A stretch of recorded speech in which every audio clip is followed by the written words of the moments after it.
music, cut the music, cut the music.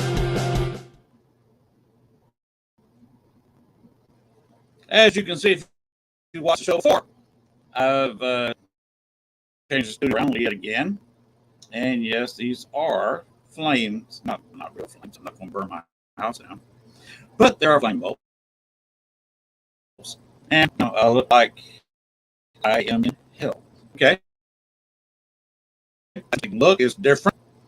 Also got this new shirt my wife got me.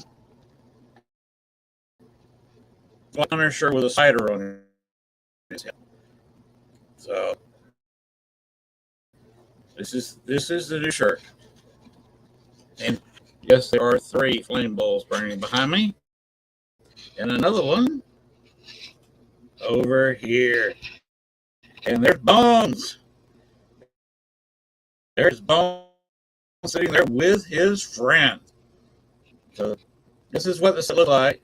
This is the podcast overlord himself over here, looking down. So the overlord. But let's get on with the show. Y'all didn't come here just to look inside a studio. But tonight we have Horn Paranormal. Boy, this internet is on or off tonight. I've got some really fast internet one minute, some really slow the next. Everybody knows it's a little bit wonky out here in the country. I'm only 6 hours away from New Orleans, and I'm just an hour going speed limit. So I'm in the country. Nearby Star City only has 2,200 people, and if you want to Star City on the map, you can have Arkansas, find Pine Bluff, which is Little Rock, which is about 8. Go down Monticello, straight down from Pine Bluff. You see Monticello, down about 4,500.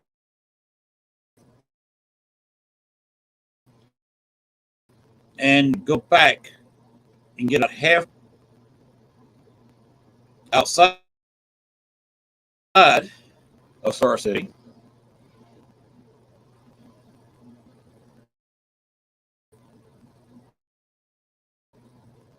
You will see a huge lake. And I live very close to that lake. So, yes, I have a very large fishing lake. This is our retirement home. It's our cabin in the woods.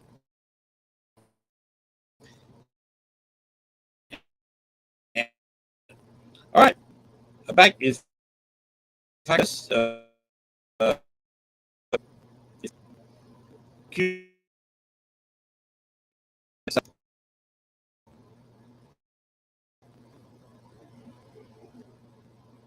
and racing entirely.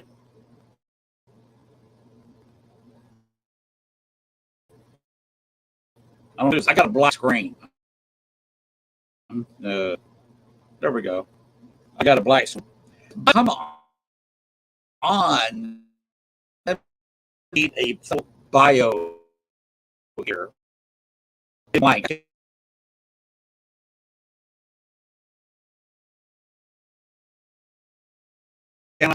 Apparently, it's for my style. Sorry to Horn Paranormal, but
Okay, hope I'm on. I'm getting a black screen.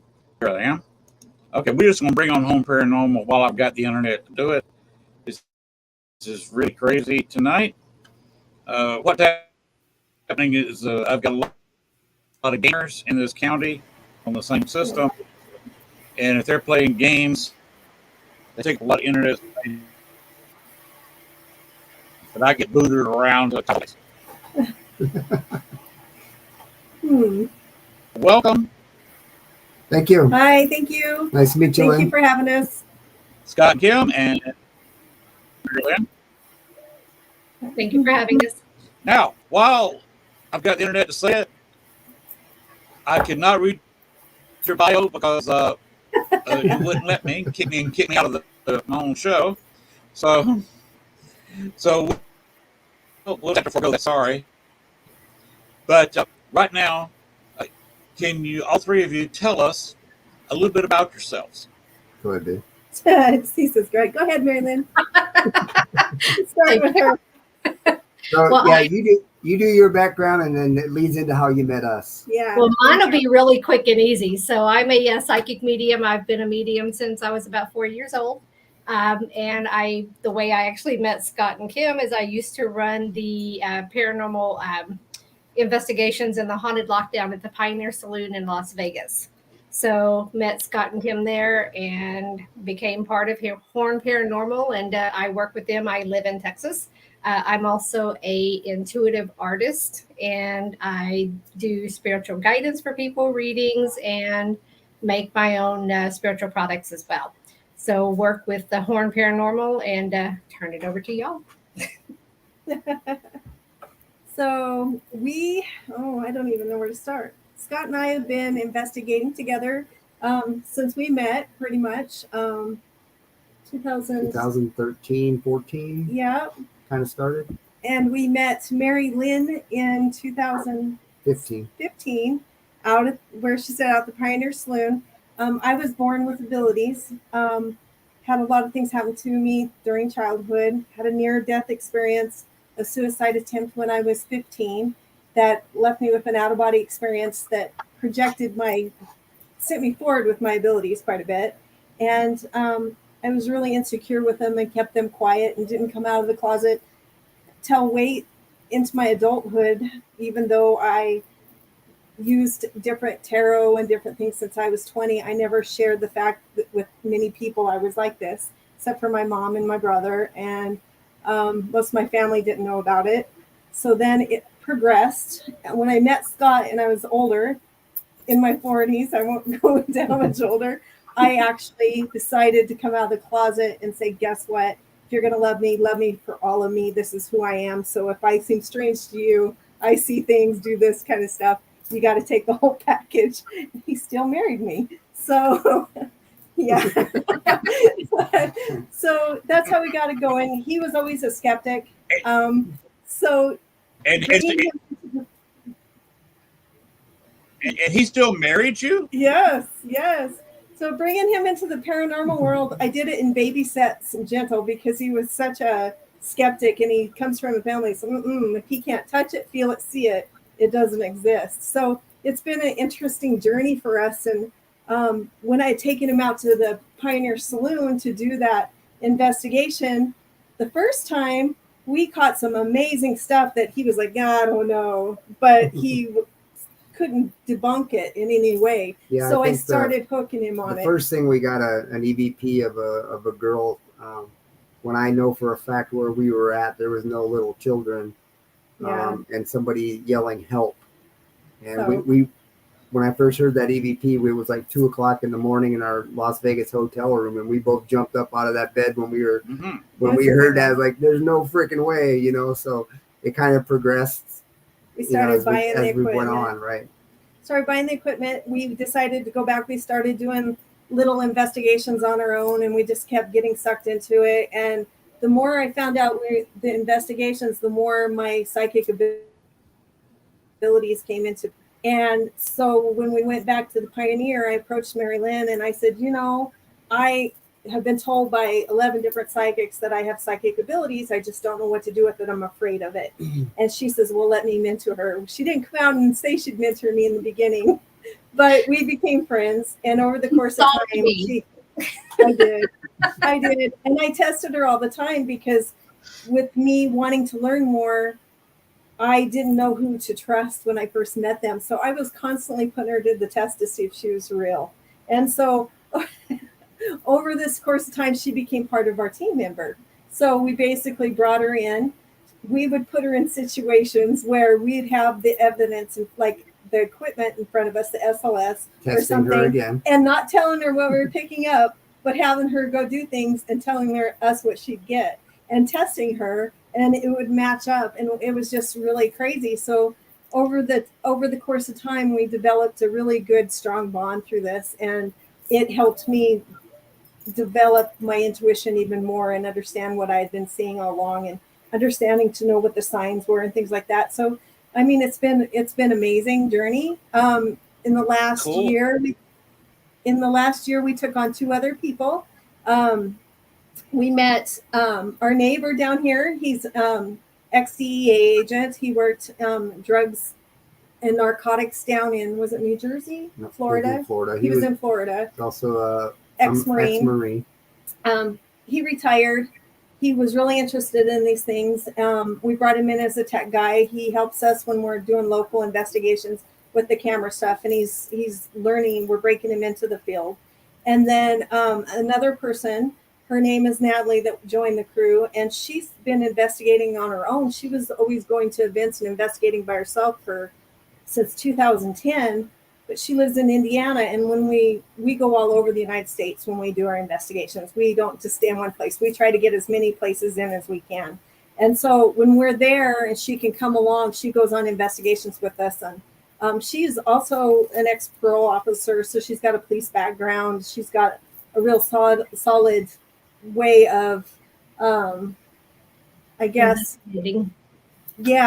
just looking at things logically and breaking apart what doesn't make sense and what you could probably explain away. So we try to go as a well-rounded team going in to basically find the hot spot psychically when we go in. And then Scott, with the equipment, being the skeptic person, he goes in and we try to catch as much evidence as we can to back up our findings, because I know, being married to one, that people aren't going to just go, oh, you're feeling this. Oh, it must be. They want to see tangible stuff with it. And so that's kind of what we have.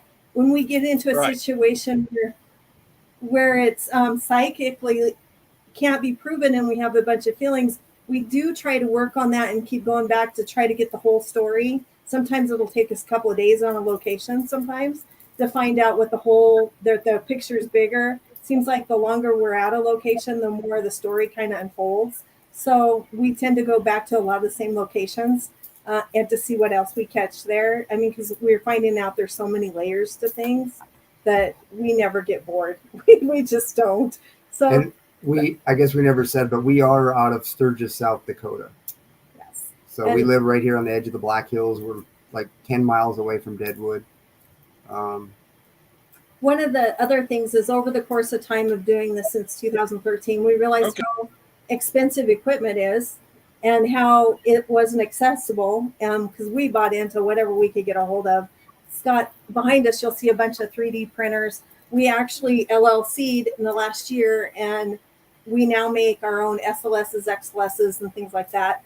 And it kind of progressed slowly at first. We got an SLS, and I made a couple of them, and I think Mary Lane got my very first one. I did. And she still got it. Yeah. That was probably, that was like in 2016, 2017. Yeah. So I made a few for friends, things like that. And then I kept making the SLS. Okay. And 2 years ago, I would sell them as fast as I could make them. I'd put them on eBay. If I'd make 5 of them, they'd sell in a weekend, So then it kind of progressed. I decided to get a 3D printer and kind of restyle it, make it a little more user friendly versus what was on the market, where you got to get them, put them together, do all this stuff. I've made it super lightweight. You can check out our website we just launched, but and then it kind of went into a couple other items. I got a printer, and I was like, well, I can make a REM pod, or I can make this or that. So we've got a few items on our website: a motion sensor, a couple different REM pods. Yep. hornparanormal.com. Yes. Or you can follow us. We have a few YouTube things. We've got tons of evidence out there we still need to put on YouTube. And you'll see that on the Horn Paranormal 1134 on YouTube. Or Who's Afraid of the Dark is our Facebook. You can get us either by looking up Horn Paranormal or going at Who's Afraid of the Dark. We just launched that website 3 weeks ago or so. Yeah. And we've also partnered up / sponsorship with Shane Pittman and Josh Purvis of the Searchers. Yeah, great people, by the way. So Awesome. They're helping promote us. We're promoting them. So if you go to any of their events, we actually have a special line of just Searchers products that you can only buy from their website, which is searchersbelieve.com. All that product is made by us, serviced by us. So when they get orders, they send it to us, we build it and ship it out. So we're really proud of that. They're great guys, super guys. If you ever meet them or get a chance to go to their events too. So one thing with us, we're almost recreating the wheel. We're re-engineering something that's already been there. We're not saying that we've came up with some big scientific new way to make something, but what we're saying is we're making an affordable tool that actually works in the field that everybody can afford. That's what our whole point was making something that was good, a good product, where you had good service, and a fact, that availability, because like I said, when we got into it, that stuff's expensive. I mean, we don't have the $3,000 FLIRs and things like that are out there for technical stuff, but the average person that does the spirit things like we did, the equipment, we wanted it affordable. We want to be able to capture that stuff and it be legitimate, but at the same time be able to use the equipment that's affordable to do it. So that's kind of what our thought process was. So have you ever seen any of the XLSs that are on the market out there? You like I said before, you got to take them out, put them all together, do all that. Here is ours. Let's see. You can see it. Kind of hard with this smaller screen, but this comes in the box like this, ready to go. Yeah. So that is your SLS or S? This is an XLS. So it's got our light up hand on the front. So, and it's very compact and very easy to handle. And because he puts a handle on the bottom of it and to be able to hold on to it, so it screws right into there. That's the only assembly required is to put that in. But it's very lightweight and very easy to use.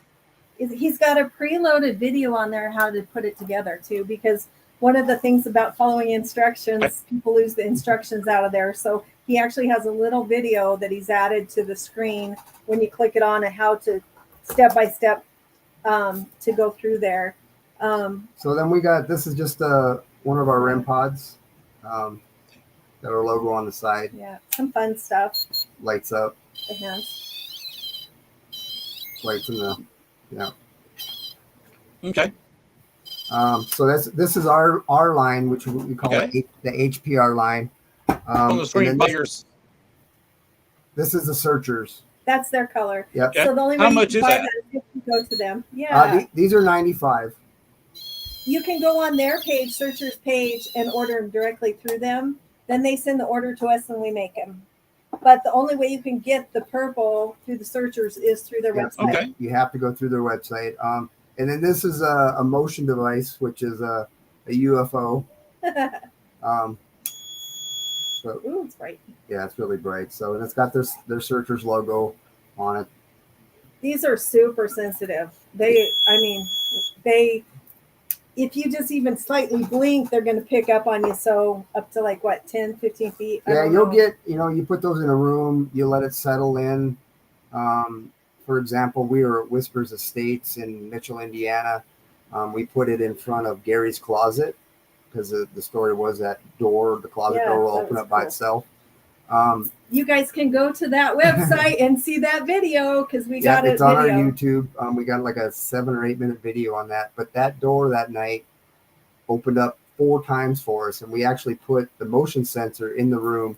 And that room was probably, I don't know, 12 by 12, 12 by 14, something like that. And it covered pretty much that whole room. But this is just a different color that we can do. It's actually darker green than the picture shows, a brighter. We do a few different colors. Those are on our website as well. The motion sensor. It's the shell. So we have the SLS and the XLS. The XLS has the 3D mapping. That's pretty cool that you'll see on Ghost Adventures now. They're doing. Okay. Yeah, the SLS I make weighs it's like 1.9 pounds. I mean, this thing is so light. You can walk around with that thing all night long, and you will run out of battery life on the tablet and the sensor battery before you'll get tired of holding it. It's so light. So you see up in the corner there, where I'm pointing over Scott's shoulder up in the top, all the SLSs come in a case too. Yeah, so you get them with a case. XLS and SLS come with a case. So when you see the price on our website or the searchers, that does include the case. So it's I'm a little biased, but the customer service that Scott and Kim provide is outstanding. And it's anything that if you have any questions, they are always right there and they take care of it. It's something that they pride themselves on, and I wouldn't push it if I didn't believe in them. So they do have a really good products and great customer service. Thank you. Thanks. So I don't know. I think being investigators and stuff, you know what needs fixed and what don't work. And so we try to take those ideas and try to figure them out. Because, nothing sucks more than being out there and knowing you're seeing stuff and knowing it and not being able to capture it or your equipment stops working. Oh, it's frustrating. So, yeah, it's kind of been a fun adventure for us. So that's pretty much our story. Cool. Very cool. Scott, one thing I would like for you to do is can you put together a short video? Less than a minute. 30, 45 second, 50 second, under a minute. Did he a reel? Is that what you're saying? Make a video. Okay. Yes. I think so. On the SLSs or the XLSs or all the equipment? And yes. Okay. All of it you can. Yep. And through Facebook Messenger, and I will run it at halftime of the show. Oh, nice. Wow. Okay. Wow, thank you. That's awesome. Appreciate I think we that. could do something like that. Yeah. One of the things we always have Mary Lynn doing is a lot of the graphic designs and stuff for us because she actually has. What was that? He froze up again. I said we can figure something out later. Just send me the video and I will run it. No billing attached here. Okay. Like a little commercial or something. Huh? Cool, thank you. Yeah, we'll work on that and get it put together. Yes, that would be awesome. Yes. We, as investigators and people in the field, we are all about helping each other. A few minutes. So. I'm going to be done. You said something about a few minutes. Yes, so am I. You will see in a very few minutes. In about 30 minutes, we've been here for about 20. A couple of videos I've got out about 2 different Paracons. Okay. The first weekend of October. Kim, did you share the flyer for? You'll see those in about 35 minutes. I did not. Do you want to send them over to him? See I'll if you send can post them if you can. Okay. We are currently in the middle of promoting or trying to promote ticket sales for Sacred Mountain Retreat Center, an event that is pretty dear to me being a disabled veteran. Sacred Mountain Retreat Center is just up here in Lead. They are I don't know, less than 20 minutes from my house, but they help veterans, first responders, Gold Star family members, firemen, anybody with trauma that has served. They actually active duty, all them. They end up paying for a veteran. You fill out an application on their Facebook page or on their website, and they take and accept people during the summer for a full week. They pay for their plane tickets, they pay for all their food and their lodging and everything, and it's a retreat for 1 week for these people to come and just decompressed. I was up there. There's people up there with TBIs. There's people there that just had traumas that were not related to the military, but they were service connected. So they came up there, and it's all free to the veteran. And so it's such an amazing nonprofit. So we decided to go in and do, you'll see it on our Facebook, Corn Paranormal. Marilyn, I think, is going to send you the flyer really quick. We're in need big time of getting some tickets sold for that. It's the end of September, the 30th. And what it is we have 3 haunted locations that we're actually investigating. And all the proceeds to that event are going back to Sacred Mountain. So that's the one thing that we are working on this month, getting done. Still have lots of tickets to sell. So I just sent it over to you, Lynn, in Messenger. But yeah, Sacred Mountain Retreat Center is one of those that places. I don't promote a lot of nonprofits. I think they're the only ones. And the cancer, my husband has stage 4 cancer. And so that cancer is another near to dear thing to me that I really push and promote. But veterans and any kind of resources that help veterans of any sort, I'm all about. I think that that's just a wonderful cause to get behind. I mean, service people who will put their life in front of others, it's just amazes me. And so if I can give back, I'm going to. So, and Sacred Mountain Retreat Center is one of those places that they don't ask a penny from the veteran. They just, they make money through these fundraisers to make that happen for the veterans. So it's I a pretty also cool have place a to get video this. that I can share. Yeah, it's Sacred Mountain Retreat.org, but it's spelled sacred, SACRED, Mountain, MTN, retreat.org, because there's another one out there with the dragon, and that's not it. Because I misspelled it before. That's not the one. The one that will actually take you to South Dakota. But No dragon. no dragon. So if you go on Eventbrite, it's Spirits of Deadwood is the event. Yeah. We've actually got 3 locations to investigate. Yes. On Saturday night. It's the Bullock Hotel, the Fairmont, and the brothel, and they're all within walking distance. One's right across the street from the other one, and the other one's just down less than half a block. We've got some really cool people. Josh Purvis is coming, and he's going to be filming it. Rex Nielsen is coming, and he's an awesome artist. I don't know if you've had Rex on your show yet or not, but he's pretty cool. He's also intuitive and an ex-retired police officer who does a bunch of artistic stuff, and has been an investigator, I think, over 20 years. Then the Miranda Young, Ghost Biker, I don't know if you've heard of her. She's coming, and she also owns Scott County Jail. She has been on the show, and I've been on hers. She's awesome. We love Miranda.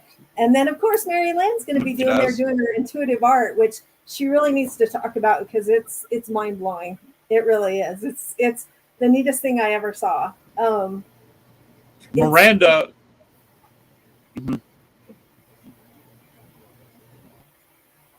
Froze up, right? Miranda, we're talking about you. Miranda is a yes. Miranda is a super cool person. Yes, she is. I agree. Very stand up, very involved with the veteran programs. Extremely knowledgeable. Yes, I agree. So we were excited to have her coming out here for this event. We had some original people that we lost that weren't able to make it but it's going to be small and it's going to be awesome because, like I said, we got 3 locations. and all the money goes back to Sacred Mountain. Scott and I, we like to go across and actually attend other people's events too, not just Paracons. We like to support other people. So what date is this event? What date and time? it's September 29th and 30th. If people are coming in from out of town and want to do the hotel packages, that's offered on the Eventbrite package. Or if they want to come in and find their own place and just attend the location, those tickets are $75 just to do the investigation alone on Saturday night. And that's on the 30th, which is going to be a full moon this year.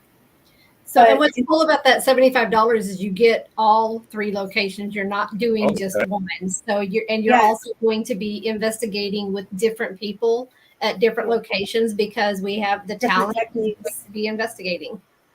Different techniques. And what's really other things cool about it, Rose with the history, Deadwood history, because it's in Deadwood, South Dakota. So you have all the Deadwood, South Dakota history. Right. You've got Wild Bill, the whole Calamity Jane, all that history there. There's people there, Rose, that knows the background history of the town. Good. Yeah, plethora. And I'm excited for Miranda to meet Rose. Don't forget Seth. Seth Bullock, yes. The hotel that the package is at Bullock Hotel, Seth's Hotel, which is extremely haunted.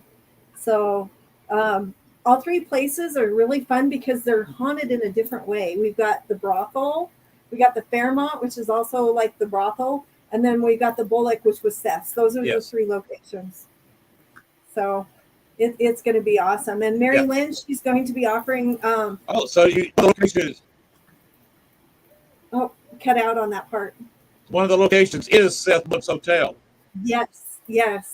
And if you go to our Facebook page again, Lynn, and just go through there, you'll see some of that evidence we've caught in the past. They've got like 3 full books of nothing but stuff that people have sent into them that they caught. It's just crazy. Oh, there it is. Yeah, so I started sharing it. So this is the just the flyer that's been updated. So we're also still looking for sponsors. So if you're interested in being a sponsor as well, those do come with some perks. Just reach out to us and we can hook you up. And if you can't make it and you want to buy a ticket for a veteran, maybe you can email us or text us or something saying, I'd like to purchase a ticket for a veteran to go. You know, like I said, there's 75. If you guys can't make it, that would be a great way to help us get the word out to veterans so that the veterans can attend and hear about Sacred Mountain Retreat on Friday night. So that would be an awesome way to do it too. If you want to help and donate something but can't make it, a ticket would be awesome. Because those tickets are still available. So I do have a video that I can share if you're okay with that as well. Let me get it shared. Oh, she has access to it.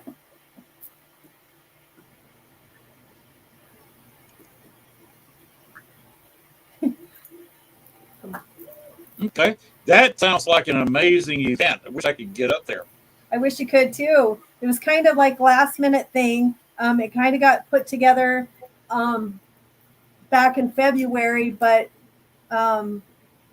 getting the ball rolling and stuff, we didn't get our advertising together, so people never got to really see it like we would have liked them to know it was out there. But if people can make it, because there's all these other events going on, I know it's probably pretty last minute, but it will truly be worth it. We've got Mount Moriah Cemetery that's really haunted there too. You would love that because of the history there.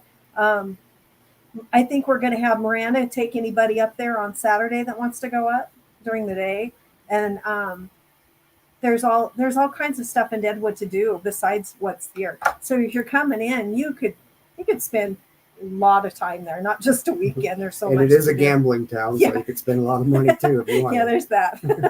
Yeah, I'm going to be there for about 3 weeks, so I'm staying with Scott and Kim until they kick me out.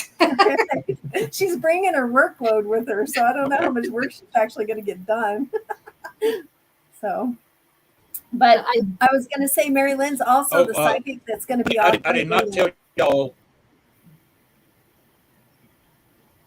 I lost him again. One thing I did not tell y'all about me.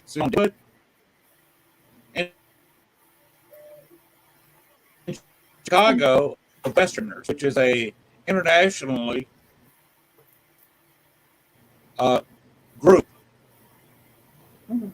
and I blinked out You did. where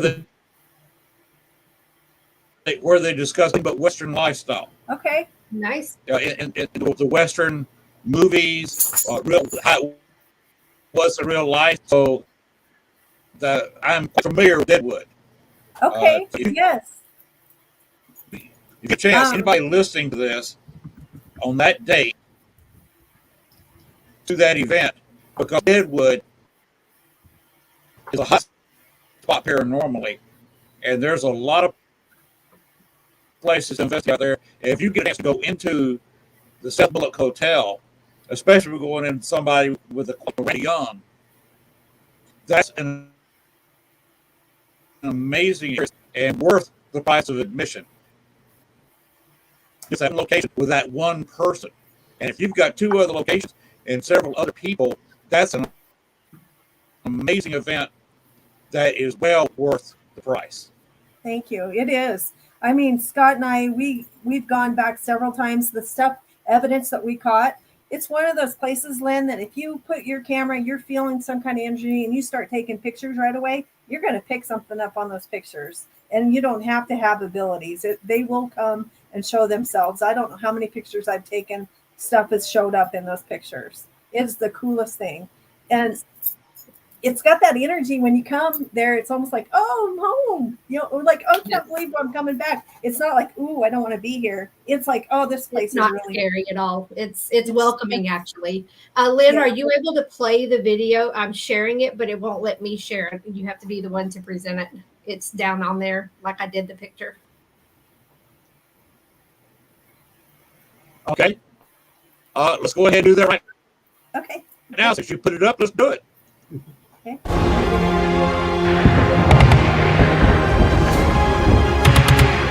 This is about Sacred Mountain.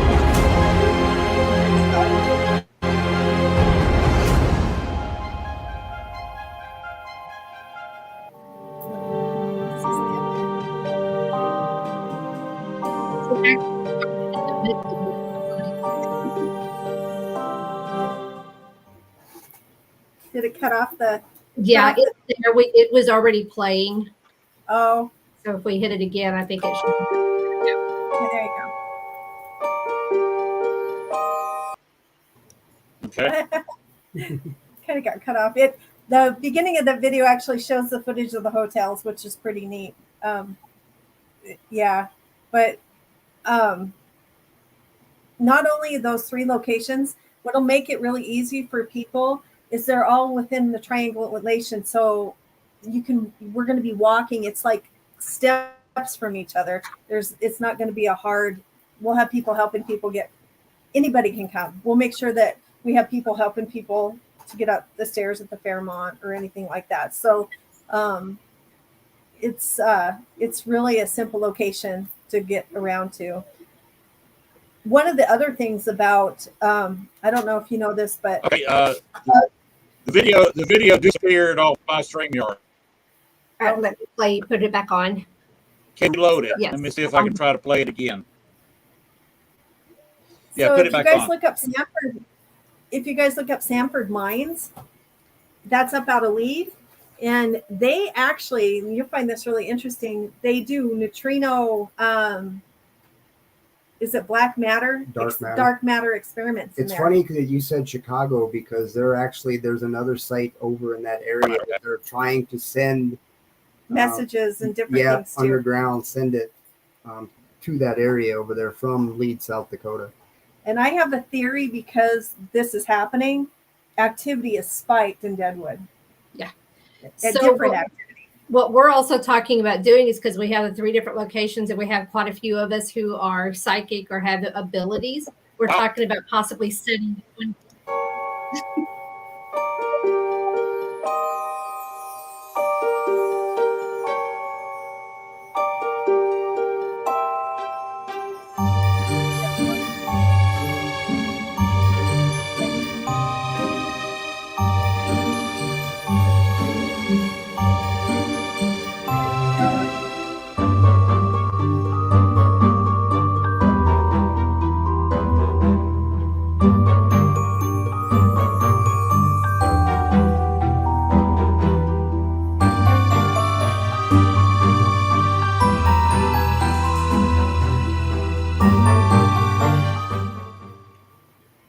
The IED that blew the truck was a 20-pound propane cylinder packed with explosive.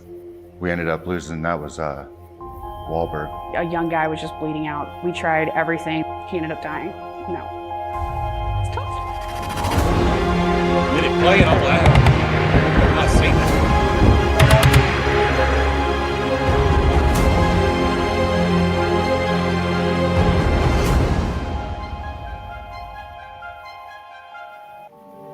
Those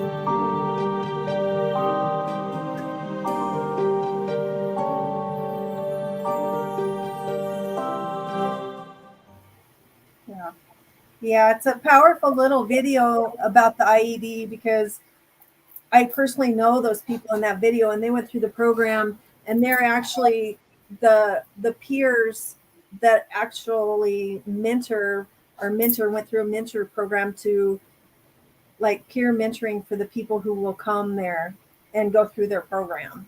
And it's I went through the program to basically see what it was all about, and it's very powerful because the location that it's on is 55 acres is actually on Americans use that for this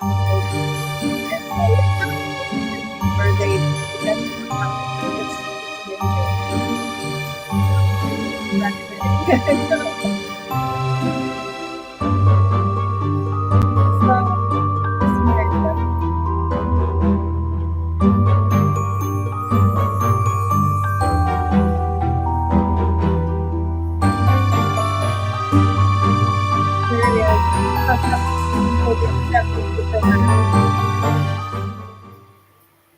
The IED that blew the truck was a 20-pound propane cylinder packed with explosive. We ended up losing, that was Wahlberg. A young guy was just bleeding out. We tried everything. He ended up dying. No. It's tough. That's the actual location.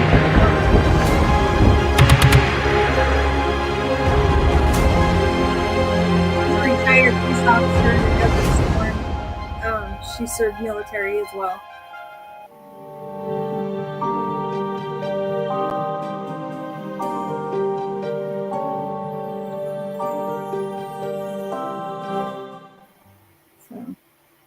Yeah, so I mean, it's a good cause. I think we just lost Lynn again. It's worth it. I mean, if you can't come and you want to sponsor, let's donate to them. The money is going to the veterans. I mean, they're working on all kinds of stuff as far as like getting the equine center up because they do equine therapy. They do all types of things there. When I went through the program, I even did. I did a knife. I did some, what do they call that when you forge knives in, blacksmith. Something I wouldn't normally do. And I've got a knife now. It's not a shank. It's an actual knife.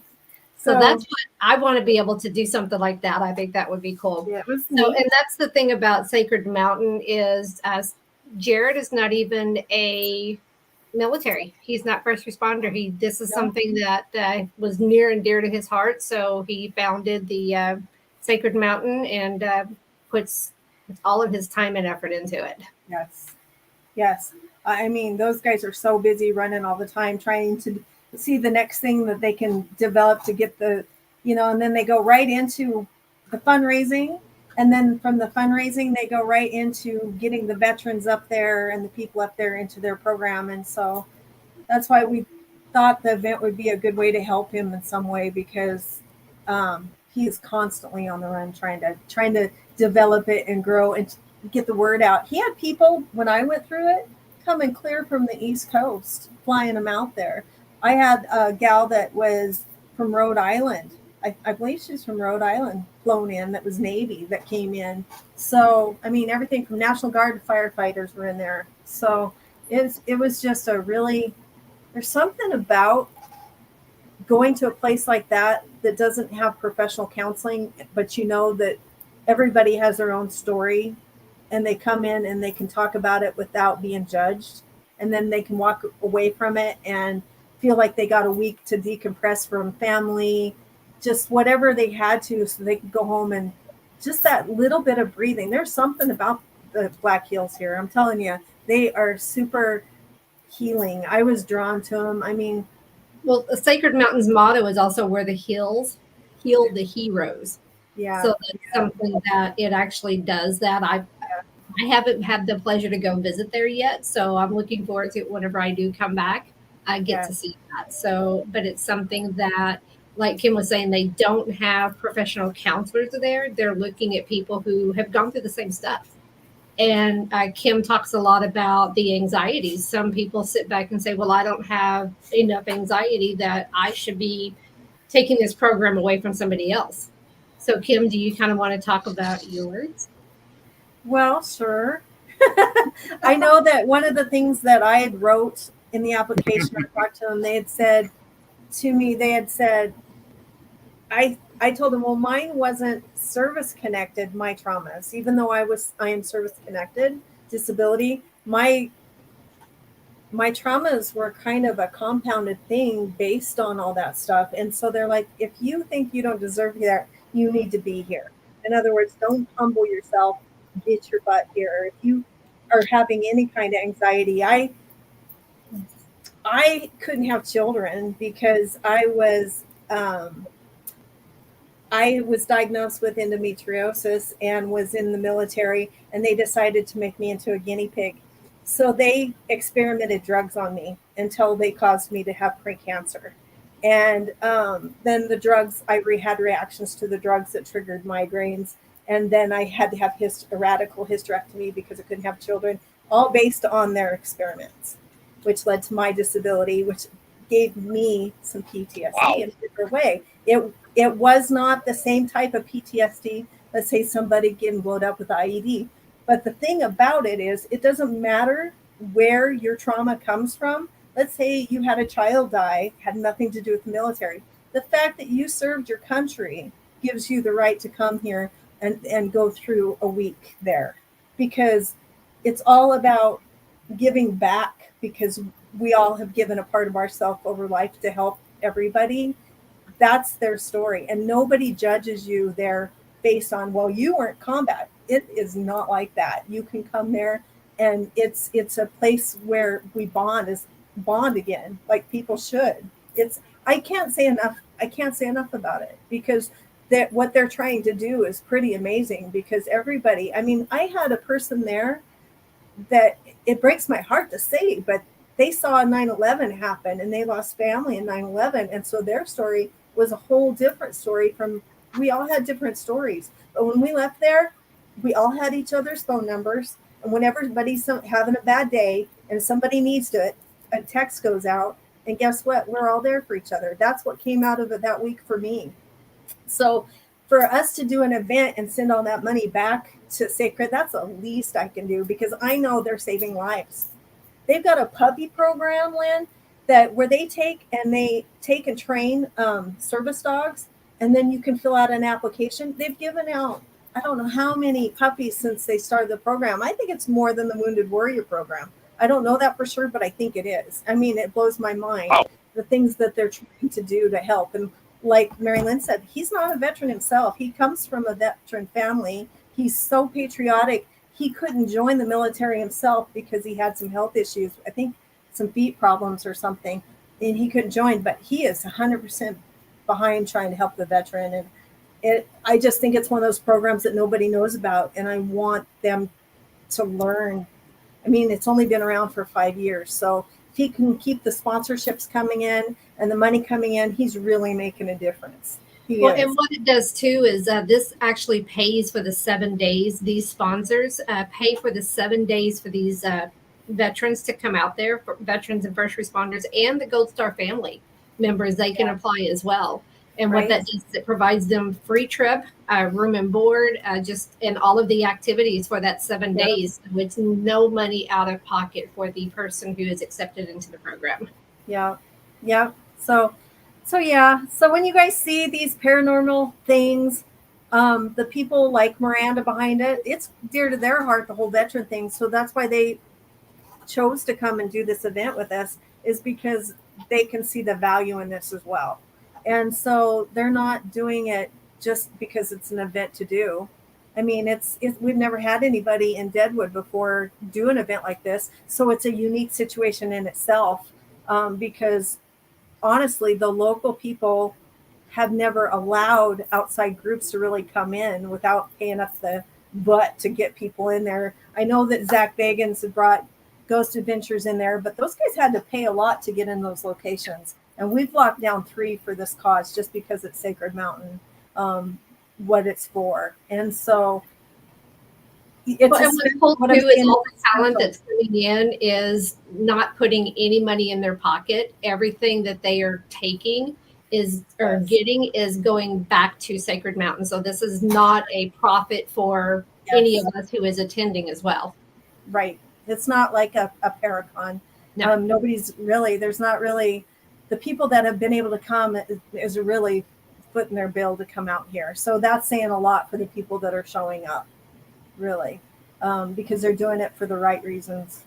They really are. And And so, kudos. in addition to the investigations, like Kim was pointing out, we're doing gallery readings, personal psychic readings. They're also Rex and Miranda both are really talented artists, and they'll be doing some of their Yes. work as well. I'm a budding artist as far as the psychic stuff. I literally just started that. Kim was my first psychic painting. It was funny because she didn't realize she was doing it. And she'd send me her paintings when she Wow. started her acrylic pours. I said, Mary Lynn, look at your pictures. Look at all the faces that are showing up in your pictures. And so we started taking a bigger look at her photos or her pours. And the more we started looking at it, the more her stuff started making sense to the person she was pouring for. She can read. I mean, I have a couple on my wall up here that blows my mind because we went to New Orleans. Scott and I were, yeah. And I had no idea where they were at the time. Whenever I did this pour, I was actually thinking of Kim. So whenever I did it, I called her and told her, you need to be careful. So I think she's going to try to show you what it looks like. So what we did is we got called in on an investigation in New Orleans to do Marie Laveau's house. And we were there for 3 days. And on the second day, Mary Lynn says, please be careful. I just had something weird come out in my painting. And I don't know if you can see this up close. I'm going to show you this Okay. part of it right here. Let, This section. let me put you on solo so people can see Okay. it. Hang on just Okay. a minute. Okay. I'm going to pull it up here. Keep it up there for a minute. Let me get you on solo. Okay. So right here, I want you guys to pay attention to this part. You see a witch hat and a Just hold it right for a minute. skeleton. Go ahead and talk about it. Okay. So you see a witch hat and you see a skull face. I'm sorry, I'm not Vanna White, you guys. So, and then right there, do you see a vampire looking thing and a staff next to him? Looks like he's like singing into a microphone. I don't know if you guys can. Move it the other direction. There you go. There Yes. you go. So this part right here just blew my mind because the night that I went after she poured this, I was standing looking over somebody's shoulder who was a voodoo priest that I had just met, and he was holding a staff, but he had a piece of equipment in his hand, and he was actually interacting with the spirits. They were talking to him and things were coming up through it. And I was looking over his shoulder. We had a negative spirit behind us that that we were actually having to keep back from us, that kept coming through the microcom and things, that was a very negative spirit. And we literally had to keep it back while we were doing this other part of our investigation. Well, this person right here, this thing that you see right here, I'm sorry, you guys. I don't know if you can see the vampire-like fangs.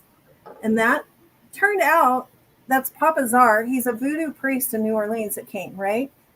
I didn't know him before this, so I did not know that he actually was the founder of the Vampire Coalition in New Orleans. So symbolically, there he is with his fangs showing, and he was holding a staff. And what was crazy about the staff, it kind of looks like a snake.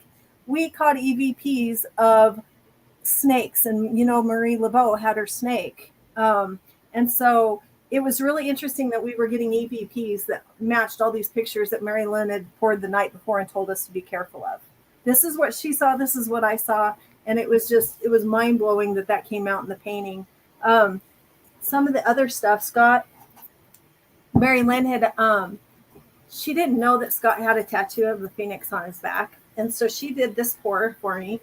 That came out. Now, what you guys have to understand about these pours, she didn't draw these, she poured them. This is how the paint naturally came out.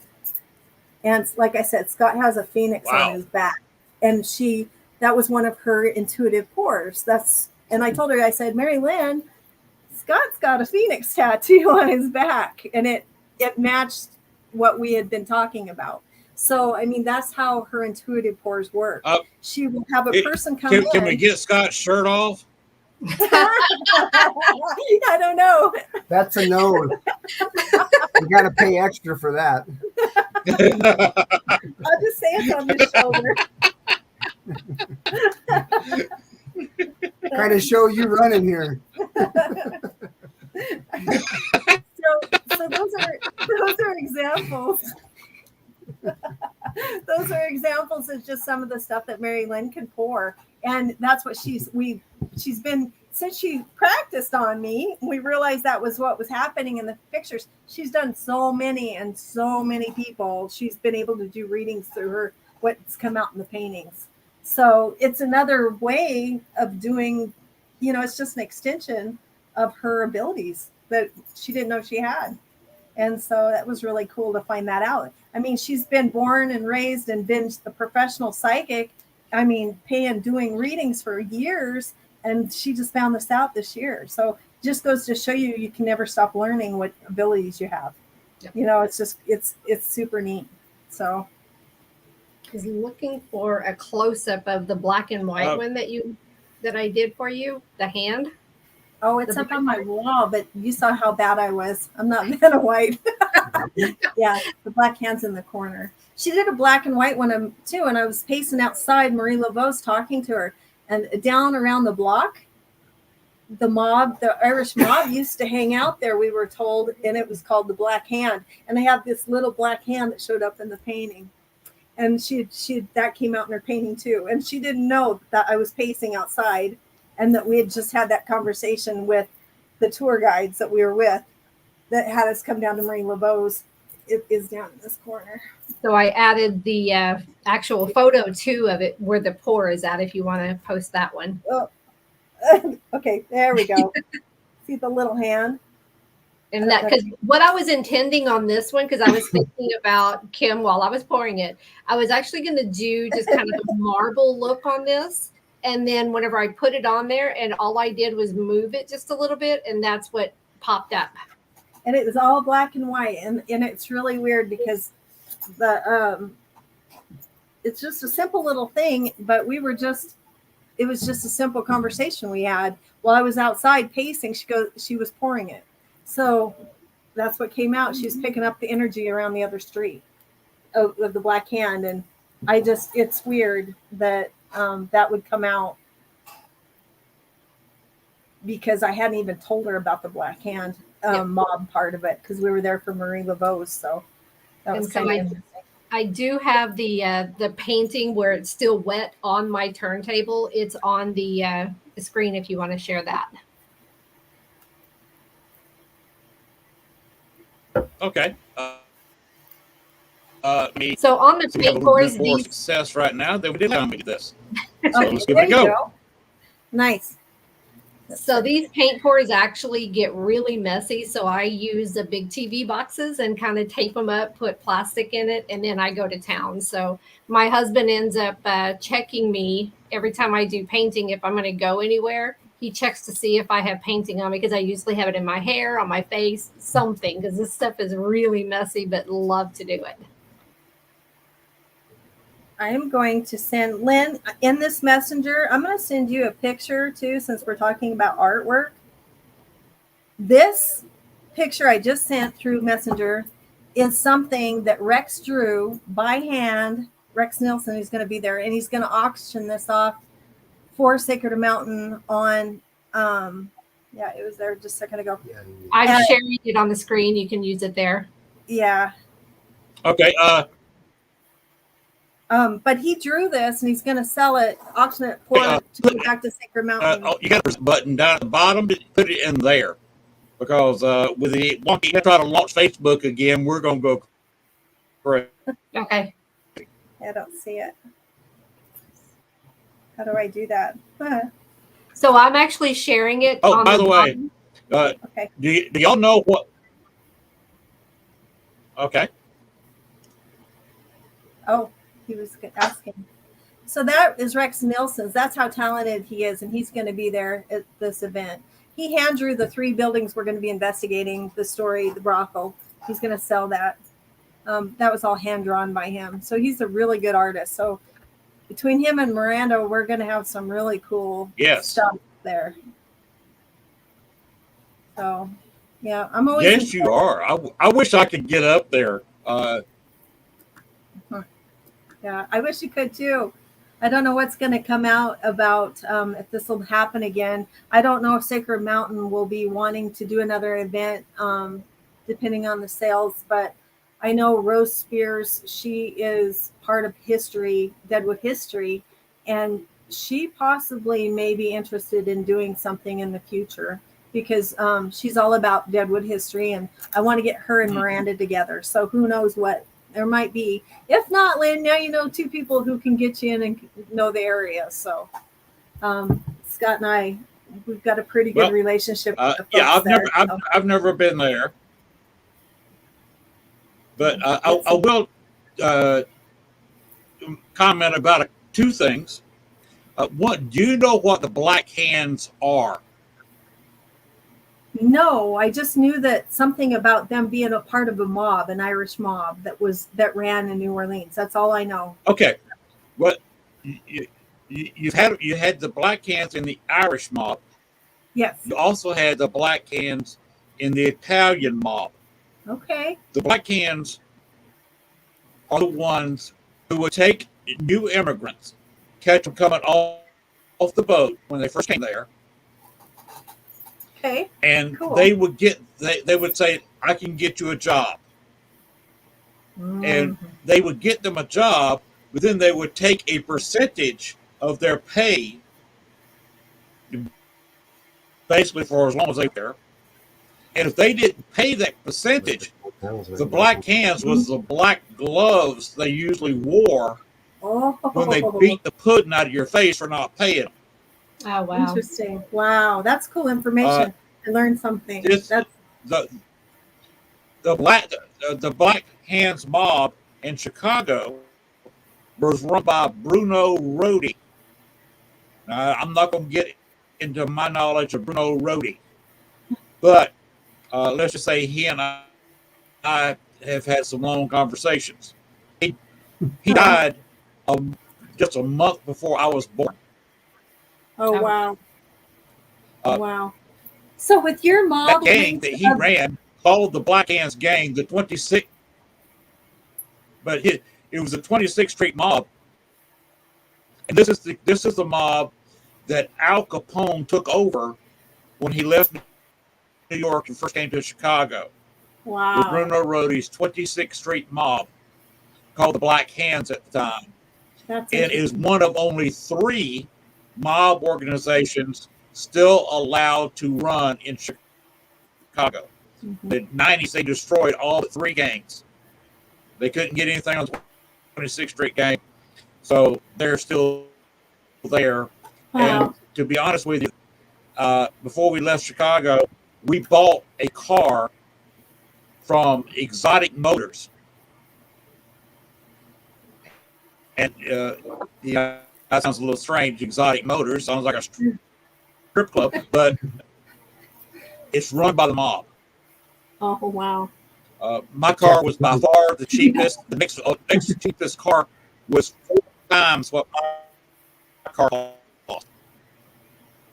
They had $1 million automobile sitting there. Wow. And made it for $500,000. So yeah, my car. The first we're the second owner. The first owner was the guy that actually run for the mob. My car is a 2006 Dodge Magnum with a 425 horse Hemi engine in it. I like So dogs. yes, Go for it. the 2006 do not have a governor. So my car is a 200 mile an hour capable car Wow. Yeah. and a former mob car. Wow. That's So I cool. have a friend that's Thought number watching. two. You Wow. mentioned Marie Laveau.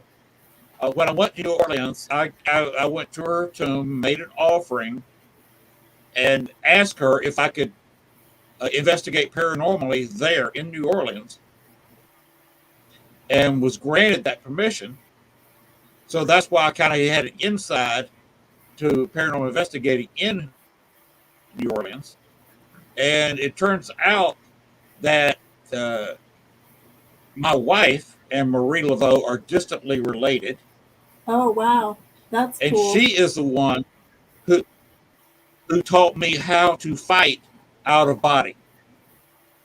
Oh, interesting. Very interesting. Kind of Because astro she found out that H.H. Holmes wanted to come back in this world, and she had to figure out some way to stop him. So what she did, she trained me to go stop him. That's trip. That's wild that they're connected like that. That's wow. So yeah, it's interesting you brought that up when I've got connections to both. That is an interesting topic. How things are connected. So I have a friend that's actually watching too, Mike. So he's messaging me on Facebook Messenger right now, and he said the hand, it gave him chills when he saw it. Oh, And he said, look at the logo, the Horn Paranormal hand logo. Oh, yeah, reminded me of that. that's true. I know the hand. Yes. We get asked about the hand because Native American women that are missing, the hand's actually their logo that they use. And so people ask us all the time about the hand, the bloody hand, but there's really no reason why we chose. We just thought it was cool. Yeah. So there's no real meaning behind it. It was just, we liked it. So, but it stuck. It's cool. Yeah. It's Yeah, cool. we think so. Cool. Right. So, So And Tim, I think we all need to get matching I don't know if y'all tattoos. saw the banner I made. Yeah. This is my cheat. But I don't know if y'all saw it or not, but I made a banner to advertise tonight's show. yes. And I we used did. the hand I logo liked right in it. the center of the banner. Yeah, I thought that looked pretty neat, actually. Yeah, it catches your eye for sure. Yep, I like that too. Yeah, And what- it was funny. That's what I wanted, for people to see it and to advertise the show and the fact that y'all were going to be on it. Yeah, I Because think a lot that- of people watch the show, and it was, I don't know if y'all know, if I didn't tell everybody, but not only is this show live on Facebook and YouTube, it's available on Facebook on two places. My page. Okay. It's also available on the WLFE DB page, and it's available on the LFEDB.com website, which is a network I go through. Okay. And Ted Run Network puts it on almost all of your podcast networks for later viewing. Oh, nice. Gotcha. Nice. So this show is played quite a few times during the week. So all this stuff See the videos. we've talked about is not only hitting Facebook twice, YouTube once.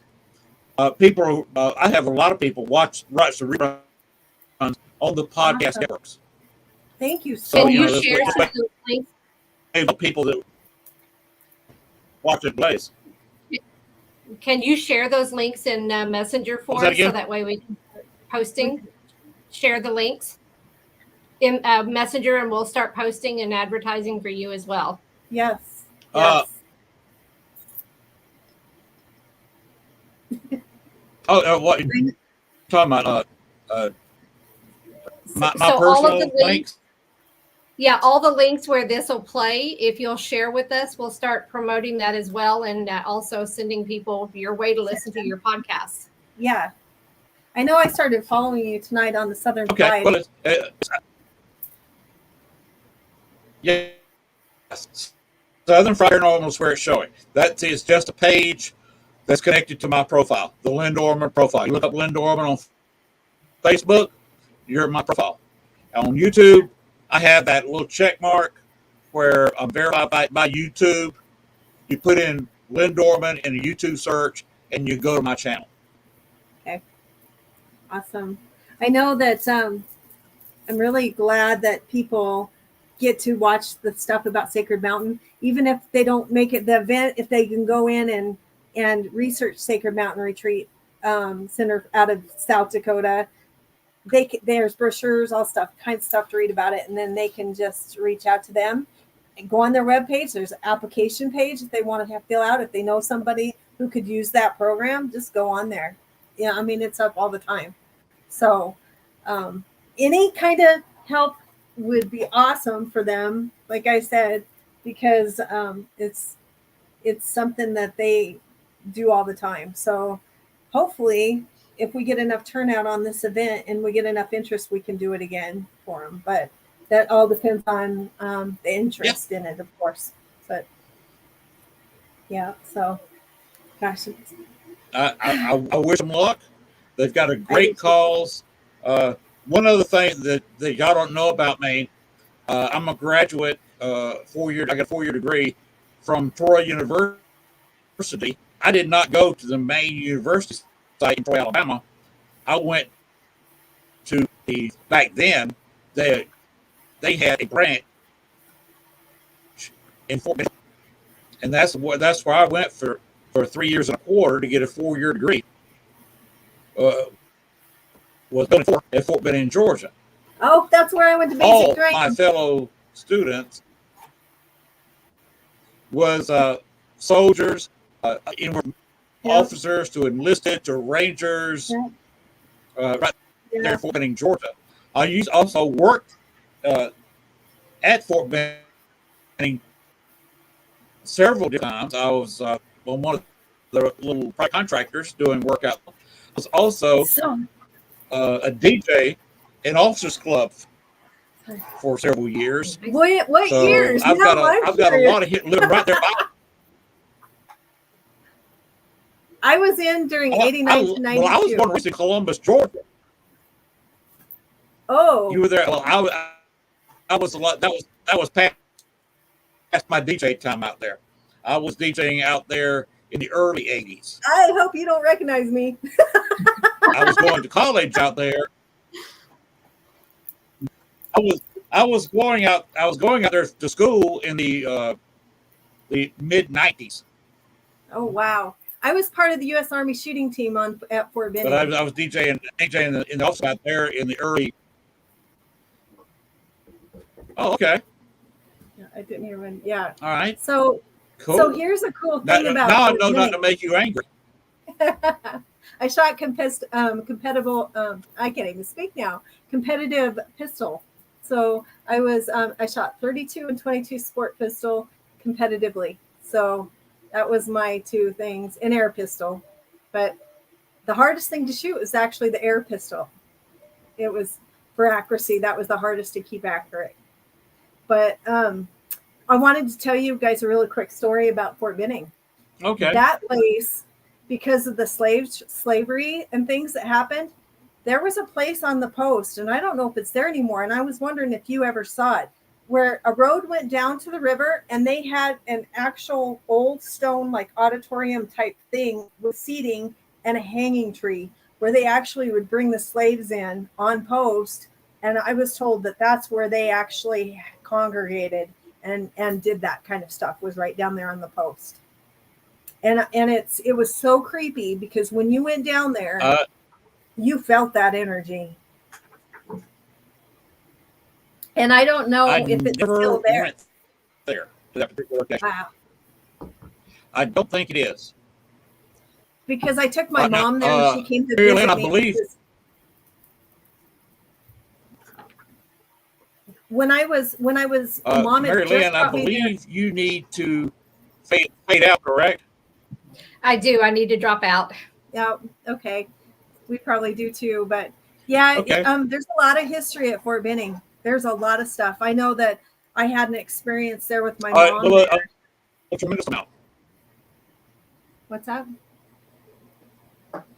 Lost him again. I said there's a tremendous amount of activity going Yeah. on. It used to be a swamp. The area where we're building, which is it's still in the top 10 largest military buildings, is what used to be a swamp. Wow. So that makes sense. Of course, it's not Fort Benning anymore. If you remember the movie We Were Soldiers, based on the book by the same name, they have now renamed Fort Benning after the colonel who starred in the movie, the Mel Gibson's character in the movie. We Were Soldiers. Yeah. So Fort Benning is not Fort Benning anymore. That's crazy. That I wouldn't recognize it then. That's sad. Because I mean, it's some place that you almost want. I wanted to go back for Benning was nostalgia. a Confederate general, and they're changing something. Wow. Mm-hmm. But it was just a name change. They're changing several military bases from Confederate generals to more modern war heroes. And I tried to remember the name of the base and the name of the colonel. I'm drawing a blank because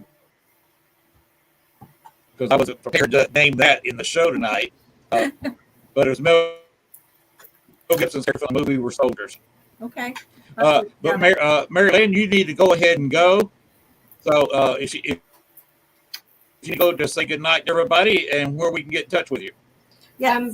Thank you. You can reach me for my art. It's Art by Mary Lynn. Tried to make it simple. So that's my website. And then my Facebook page, you can get me on Mary Lynn Bast. I have everything there. And then I also have for my spiritual stuff is can't even think about it. Intuitive Touch World, and that'll be intuitivetouchworld.com. Yeah. And if you go to Horn Paranormal, we have it linked to our page so you can find her that way too. Right. So it'll be easier that way. Just go to Horn and then find me. She has really cool products. I mean, she does sprays, soaps, candles. She does all that kind of stuff on top of her readings. So, and I hand make them all myself. Yeah. Well, Mary Lynn, I really appreciate you. I really appreciate you coming on the show tonight, and we'll let you go ahead and bow out. I'll talk with Scott and Kim. Yeah, we'll take our leave for as long too. As they want to talk, and then I'll go ahead and end the show. Okay, you're going ahead and go now. Okay. Yeah. But you know what? Thank you so much. Hey, Lynn. I appreciate y'all being on. I appreciate you so much. Yes, thank you so much. It was great to meet you. Yes, and we're going to talk more when the service is better. Yes. Well, now I'm getting pretty good. Go figure. Decent speed. I'm not getting out like I was. Some of the years, in fact, the speed just increased as I was talking. Some of the reason my shows is so late is because the gamers start getting off about this time. Oh. Okay. Yeah. And they go to bed.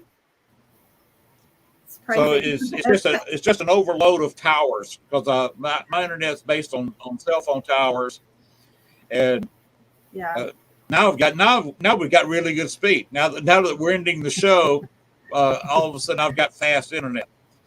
But that's the way it goes. The later it goes, the more speed I get. That's why my shows run kind of late sometimes. Is because now I have actually more speed, and by midnight or 1 o'clock in the morning, sometimes I've got triple the speed than when I tried to start the show at 10.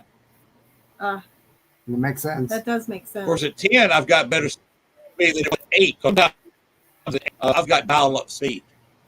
And it's just load capacity. They're the provider's trying to fix it where they can have greater load.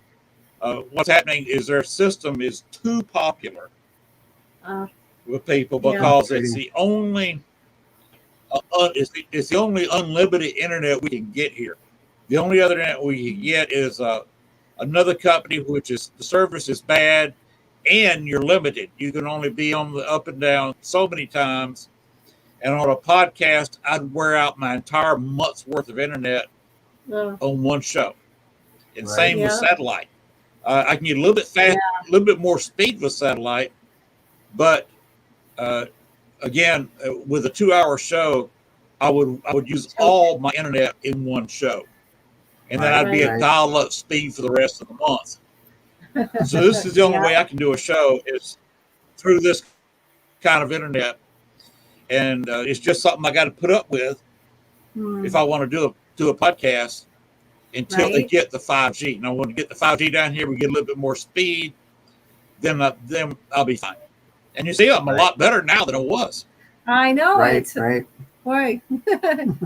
I know that we tried watching it a couple of times with Chris Carr. Yeah. Mm-hmm. And so I've been trying to hang on to all your words too when you're talking. It's like, oh man, what did he just say? I knew so I've been dying to hear more about you. Did you see my show with Daniel Burge a couple of weeks ago? We did not. We were out of town, I believe, for that. We were actually. Do you know who Daniel Burge is? Didn't we catch him? Was he on? I think he was on Chris and Crystal's show. Daniel Burge. Yes, he's the creator of EchoVox. Okay. Yep. Okay. That's cool. Yep. I think we did. And that whole family of apps. Guess what? Has he been on Chris Carr's show recently as well? He's been on a lot of shows here. I believe you're right. Okay, because I think that's where I saw him. Yeah. Big Beard is the name he uses. Big Beard Productions is. So he's a great guy. A month or so ago, I had author Amelia Cotter. She's a personal friend from Chicago. Okay. Very cool. I did some investigation with her. I tell you what, if y'all can stay on just a minute, let me run my 2 little quick videos, and we'll come back because one of the videos shows a little bit of history of me, actually. I'll show the first one first. Both events I'm going to talk advertising here are on the same weekend. One is on a Saturday, Sunday, and they're a few hours driving distance. So if somebody wanted to, and they both have late night investigations, if somebody wants an investigation on Saturday night, they can drive to the other event on Sunday and investigate another location Sunday night. Woo!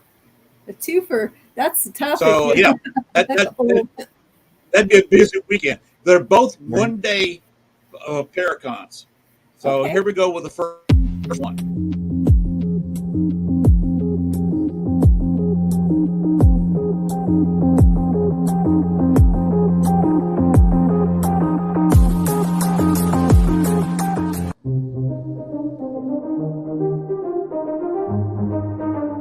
Looking for a unique paranormal experience? The Haunted Rock Island YMCA Paracon, October 7th, from 10 a.m. to 6 p.m. is just the event you're looking for. You will have the opportunity to investigate the Haunted Rock Island YMCA with ACG Paranormal.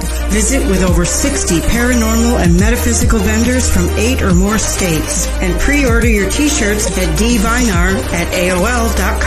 Visit a psychic gallery reading, mediums, tea leaf reading, animal communication, dream interpretation, aura reading, tarot and oracle card readings, or get a Reiki healing. See a demonstration of the Estes method by Carly Bird. Presentations by Nick Simons and Aaron G. Thompson of 28 Days Haunted. Greg Bakken from Ghostbox Radio and headliner Rick Hayes, along with many folks you'll see on Paraflix. Be sure to like and follow our sponsors. Paraflix, WLTK DB Talk Radio LLC, Studio 6 Productions, Unturned Pages, and Ocean Eye Crystals. General admission is only $5 and all proceeds go directly to the haunted Rock Island YMCA.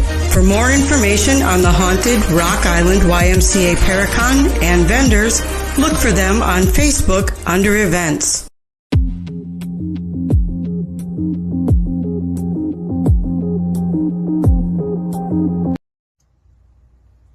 Hi, my name is Dale Kazmarek, president of the Ghost Research Society. Just a very short video. Yep. So we're aware of the Rock Island one. That's pretty neat. Oh. Are we on mute? No, No. he is. Try to cue it up once. Here we go. My name is Dale Try it again. Kazmarek, president of the Ghost Research Society. Here we go. Just a very short video here to remind everybody of our upcoming second annual Midwest Spirit Fest to be held Sunday, October 8th, 2023 at the Thornton Distillery in Thornton, Illinois.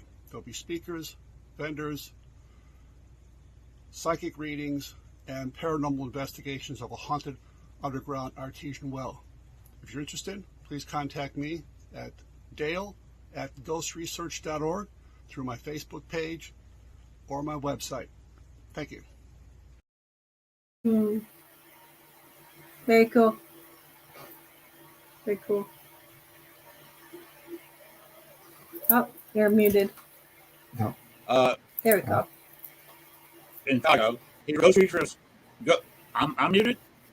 Okay. You're unmuted now. But Dale was a friend. Okay. You can hear me now, right? Yep. Right. Yes. Dale's a friend. That's what I heard. Okay. Dale and I are friends still. He has been investigating since 1970. Oh, wow. I was a freshman in high school, and I'm 67 now. Okay. High school was a long time ago, early 70s, and I was Dale was one. investigating in 70. Wow. That's impressive. Oh, you were born in 70? I was 69. So, yeah, I was born in 69. I was born in 56. Uh-oh. You win. But Right. Dale and I have visited several locations together. So Dale actually wins the ace. Like he's several years obviously older than I am. Yeah. He has That's neat, though. that Paragon, and it's done in a haunted brewery. The brewery draws their water out of this artesian well, which is in their basement. So the whole place is known to be haunted. And at the end of his little Paragon, that he has a 4 or 5 hour investigation of the brewery, including down in the basement with that artesian well. His own haunted location, which is why he has it there. And it is an active brewery, not a former brewery. It's an active brewery. So they've got food, they've got drink. It's a brewery, artesian well, the paranormal, and then you throw Dale Kazmarek in. And Dale Kazmarek, remember I mentioned him earlier when we were talking about Bachelor's Grove Cemetery. It was his group that Judy Huff was working with that got that ghost photo you saw earlier, the lady sitting on the stone, Amelia Patrick Humphrey. Wow. That's Yes. Yeah. That's pretty cool. That is crazy. Dale and I That's investigated Casa Madrid together. Casa Madrid is an apartment complex now, so I've heard. So there's no investigations there. Used to be a tire and sound store for cars. And I got in there a couple of different times. Once with Dale, and it's a former, it was a little bit of a brewery. It was a bar. It was also a casino of the mob. They had walls about 4 or 5 feet thick. So in case the police came by there, they were going to have to bring a cannon out of Chicago to knock a wall down. They were prepared for a war with Chicago police if they came in there. Wow. You know, things happened in there that nobody probably to Oh yes, talk about. there were Yeah. there were people that the mob got mad at that went into Casa Madrid and never came out. I can see that. Yeah. Wow. I'm sure. Yeah. And the same with the Irish legend. If you want to have some fun, look up the Irish legend on the internet. And I've investigated there before, and there was a place across the street, dance hall, that was being built, and Al Capone went across the street and told the concrete guy where they were laying the pad, "Yeah, I'll pay you good money to come over here and lay some concrete in the basement of our building over here." And he went down in there, and there were two freshly dug rectangles where the earth was still loose. The rest of it was hardly packed because it was just a hard floor, dirt floor. But they were the size that you would bury a man in. And then he went ahead and did what he was paid to do, Debtor's prison. and covered the whole floor with concrete. Wow. Yeah. So I'm sure that happened a lot. Yeah. The stories that place could tell. Mm-hmm. Yeah. And they got stories. I bet that'd be quite haunted upstairs. I got an attachment in the old brothel upstairs. They had a room adjoining a bathroom in one of the old brothel rooms, and they had a table sitting there. They performed abortions for prostitutes that got pregnant. Yeah. And of course, some of them died there. And I was in there and was. I call them light anomalies. They're not orbs. I was seeing it on a video and a little bit live. When I looked right at the right angle, it was basically just a round dot, a kind of oblong dot with a long tail. And I was watching it shoot around the room, and it flew into my hand. And for 6 months, I had an attachment of a prostitute who died in the 1920s. And interesting. The bad thing is, she would wake me up 3 or 4 nights a week when I was sleeping with my wife, but won't sex.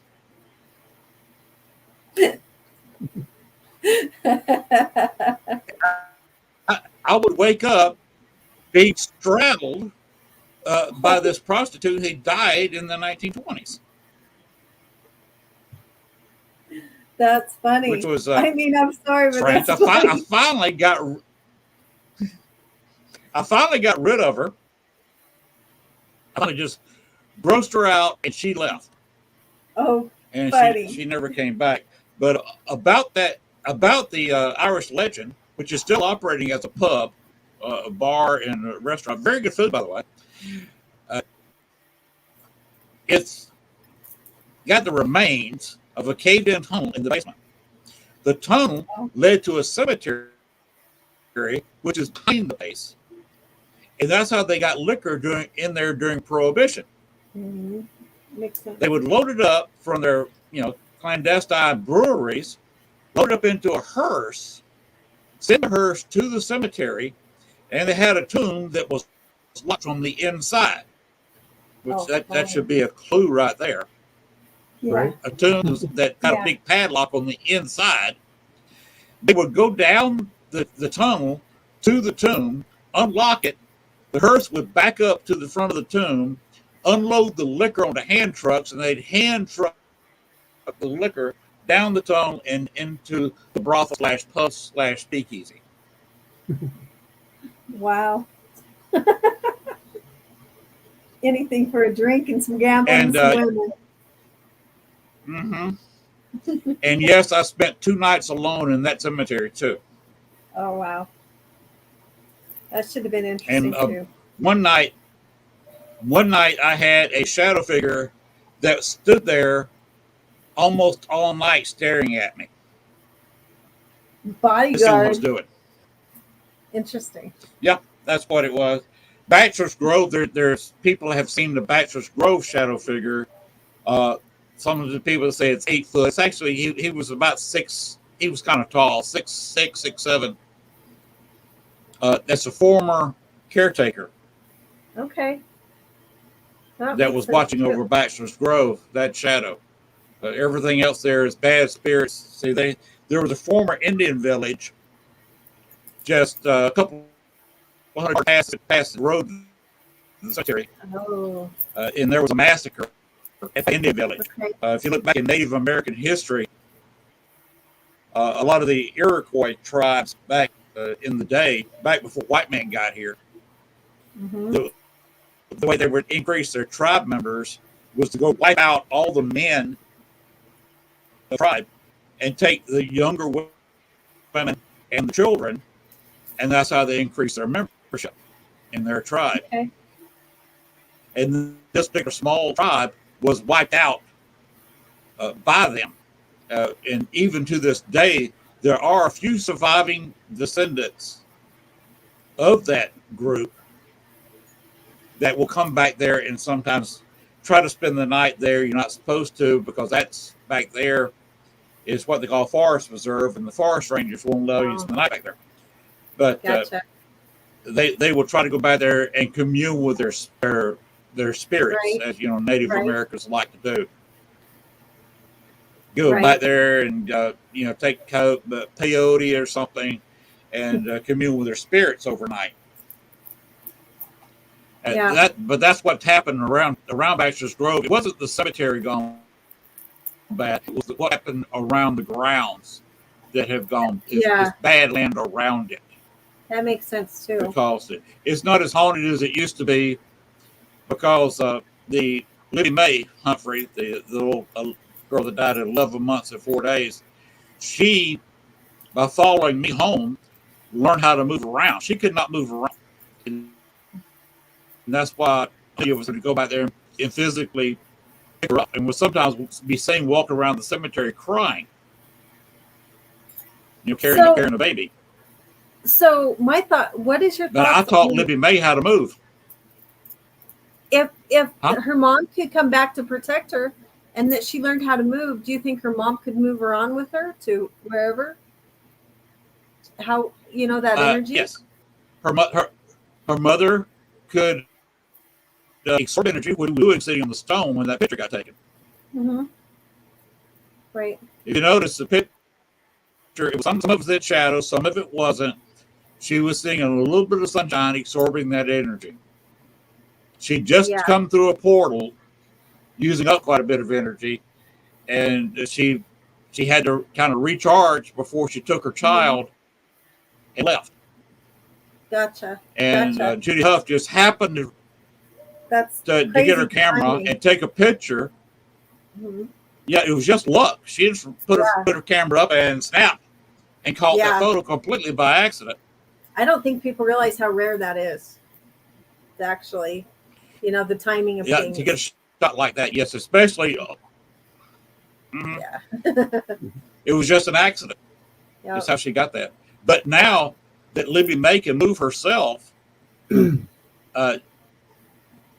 don't have any trouble with that. She can now go to her mother's grave, which is about 2.5 miles away. By the way, the crow flies. Right. Interesting. I pulled a joke on a so-called, and you see my fingers, psychic, a psychic. Yep. That was at the Humphrey house, which is the house John Humphrey, which is Amelia's husband, built in 1881. It was completed. Called the Humphrey House, and it's actually got a Wikipedia page, and most of what they say on the Wikipedia page is true. So if you want to go on Wiki, you can read about the Humphrey House. But this psychic that shall go unnamed had an event there. Oh. So I had just an Bachelor's Grove that day, and we communicated with Libby Mae because she liked to. I had a K2 meter with a temperature alarm on top of it. The temperature sensor, and she would play with the sensor and make it do tunes. That's She would neat. take the alarm that's supposed to signify a temperature change, and which would set the alarm off, and she would play tunes and amuse herself. We communicated with her that way, and she was doing that. I said, "Do you want to go home to the Humphrey house? We will take you. Come on and attach to us, Yeah. and we will take you to the Humphrey house." We did not know that two of her siblings, who also died young but older than her, were visiting her from their grave in Orland Park Cemetery, Come on. buried with their mother, were there. So we actually had, two of us had three kid spirits jump on us. And if you've ever had an attachment, it's a heavy weight, especially when it's a squirmy child. So we managed to get to her car, went to the Humphrey house where the psychic was having a paranormal event. He was doing a little ghost hunting out there for a fee. People could go in there, and he charged them a fee up front so they could follow him around the house so he could try to talk to Amelia or one of the children or John Humphrey. Which is what calls thing. But I got into his event and released the three children in the middle of a psychic's paranormal event in front of all these people in the place. I released three ghost children. I said, "Get off me, go have fun." Go play. So they're running like wild monkeys around the house. And even the psychic admitted he managed to contact Libby May and the other two kids that were there by name. He knew their names. And they said, "Yes, I'm here." Over a spirit box. Yeah. SB7. And they said that in front of people. So it kind of helped him out a little bit. Yeah, you did. I And it told looked him like you did. to try to contact. I said, "Contact Libby May. She's here. This is not your event. This is my event." "Oh, well, Oh, go ahead. no. You know, whatever. Your event." But he admitted to me later that she was there. And there was a real psychic was also there. And she walked up to me and said, "Lynn, when we spoke earlier," because she had spoken to me outside when I first got there, "you had an attachment." I said, "Yeah. It's gone now. How did you get rid of it?" Then I explained what I did, and she was about bowled over laughing at what I had done with the ghost spirits. Oh, I mean, my she goodness. was almost done for the rest of the day. She was laughing so hard. But that's just awesome. a little trick I played with ghosts. And that's why Libby May got to where she could move around. She came to my house. My last full night in Chicago, I was soaking in the tub because I've been packing up all our stuff. And she actually came while I was soaking in the tub to say goodbye. Oh, well, that's nice. Nice that she said goodbye. Needless to say, I was crying like a baby. Yeah. In the Oh. tub. Oh, When here's this almost a year, lacking a month being a year old, is saying goodbye to you. yeah, that would be tough. Right. You know, You get kind of used I to was it. done. Yeah. For that. Yeah, I get it. My alarm's Oh, about to go off. what caused them to be so active? What caused the hunting to start with? John Humphrey, in the latter part of the 19th century, was the most powerful man in Cook County, which is the county that Chicago's in, outside of Chicago itself. He was a state senator. of Cook County. Basically, if you wanted anything done in the county itself, you had to go to him. And Chicago was a lot smaller back then than it is now. In fact, they had to add up a lot of suburbs into the city itself and become the larger city that it is today to get the World Fair, the Columbian Exposition in 1893, the White City, where H.H. Holmes set up his death hotel and got people coming to the 1893 Columbian Exposition, the World Fair, and people staying there at the hotel, and he killed them in his building. Yeah, so we that's watched the special on that. Relationship that. Okay. Wow. The guy who wrote that, he's a friend, and I told him the story of me with his great-great-grandfather, and I asked him to start with, I said, he was bothering you during the show, right? He said, yeah, he would not leave me alone. And I said, but on this date, he was not bothering you anymore, was he? He said, no. How did you know? I said, because I moved him on. Because Marie Laveau showed me how to do that. Interesting. Yep. Well, So that ties Chicago, several locations in Chicago together, along with New Orleans. that's an interesting combination. We'll have to visit more on that because I am interested in it. But we're gonna head out, I think. But I do, Lynn, honest to God, thank you for having us on your show tonight. You're pretty dang interesting. Very interesting. I'm gonna end up picking your brain on. We will have to do this again. Yes. We'll have to do this again. Paranormal.com. Yeah, or Paranormal 1134 on YouTube. I didn't know it by heart. Right here down below. Yeah. You got the best way to contact y'all right there. Yeah, we'll try to get more videos on YouTube. We don't have a lot, but we got tons. We got years of stuff we've caught that's interesting. We just don't have it on YouTube yet. We have some that's fun. Like the Whispers Estates is a good one to go see. I know the feeling. Yeah, it's crazy. I don't have most of my stuff on YouTube. I'm not the best editor in the world. I finally decided on a program I won't use. Yeah. But I've just got so much going on. This is not the only show I do. This is the only one on the network. But for Facebook and YouTube, I do a Tuesday night show where I open up and use Echo Vox. Okay. That's why Daniel and I are friends. I actually go live doing a Echo Vox session here because I live by the longest bayou in the world. Okay. The Bartholomew Bayou, and next to a fishing lake. This whole place is covered with Native Americans. Wow. Because they had a creek that goes to just below Pine Bluff. The bayou goes to Pine Bluff.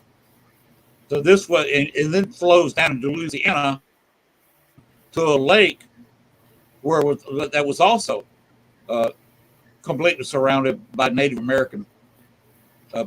We got lots to talk the to you buildings about. they lived in. That's awesome. And so this place, I've got a confirmed Native American graveyard just a few miles away from here. So on this little hill I live on, there's no telling what kind of stuff was here before. I'm sure. Right. Occasionally I get a Native American flute plate, and it's getting where now when I do the weekly Echo Vox sessions, it's getting where I'm getting more and more voices. This week they were kind of quiet, but I usually get a lot of voices. They'll tell me this, that, the other. How many's in the room, what their names are. I'll tell them to sit out in my living room and sit on my love seat and sit there talking to the Echo Vox. I'm doing that live and throwing the speaker that's attached to the Echo Vox into the speaker I'm talking to, the mic I'm talking through now. So you can hear loud and clear the entire Echo Vox session. Nice. Awesome. And then on Saturday night, I've got the Midnight Paranormal show where I show some videos of past investigations that I don't have on YouTube yet. But I'll throw the raw video. That sounds interesting. Definitely. We'll have to definitely go check them all out. And I'm fixing to have to work out in the yard a lot. So just look for it. I'm going to go to my YouTube channel and check that out. Okay. But it's really been a real pleasure talking to y'all. Go ahead and make the video showing your paranormal equipment, and I'll be glad to shoot that out as an advertisement. Okay, we appreciate cool. that. Yeah, definitely appreciate that. Thank you so much. So, right, it was a pleasure. Thank you. Yeah, thanks for having us. It's been a pleasure talking to y'all. You too. And maybe early next year we'll do it all over again. Okay. All right, sounds great. Great. Have a good night. Thanks, everybody. You too. Take care. God bless. Good night. You too.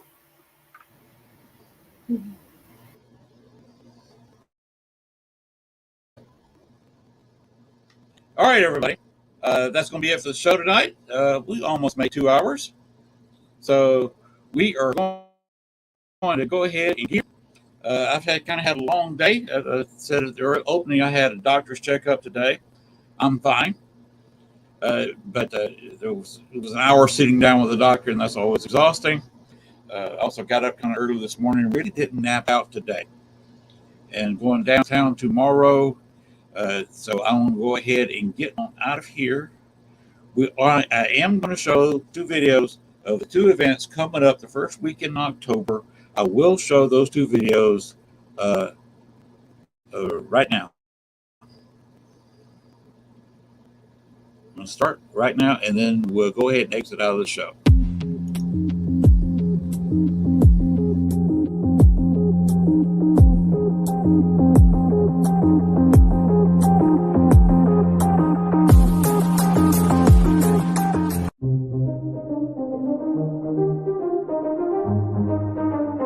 Looking for a unique paranormal experience? The Haunted Rock Island YMCA Paracon, October 7th, from 10 a.m. to 6 p.m. is just the event you're looking for. You will have the opportunity to investigate the Haunted Rock Island YMCA with ACG Paranormal. Visit with over 60 paranormal and metaphysical vendors from 8 or more states. And pre-order your t-shirts at dvinar@aol.com. Visit a psychic gallery reading, mediums, tea leaf reading, animal communication, dream interpretation, aura reading, tarot and oracle card readings, or get a Reiki healing. See a demonstration of the Estes method by Carly Bird. Presentations by Nick Simons and Aaron G. Thompson of 28 Days Haunted, Greg Bakken from Ghostbox Radio, and headliner Rick Hayes, along with many folks you'll see on Paraflix. Be sure to like and follow our sponsors: Paraflix,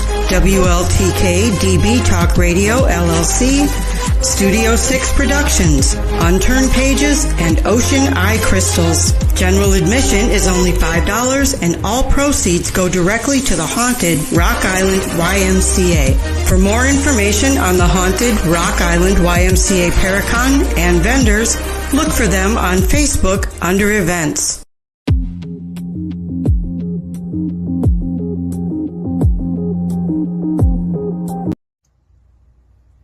Hi, my name is Dale Kazmarek, president of the Ghost Research Society. Just a And very here's short the second video here to remind everybody of our upcoming 2nd annual Midwest Spirit Fest to be held Sunday, October 8th, 2023 at the Thornton Distillery in Thornton, Illinois. There'll be speakers, vendors, psychic readings, and paranormal investigations of a haunted underground artesian well. If you're interested, please contact me at dale@ghostresearch.org through my Facebook page or my website. Thank you.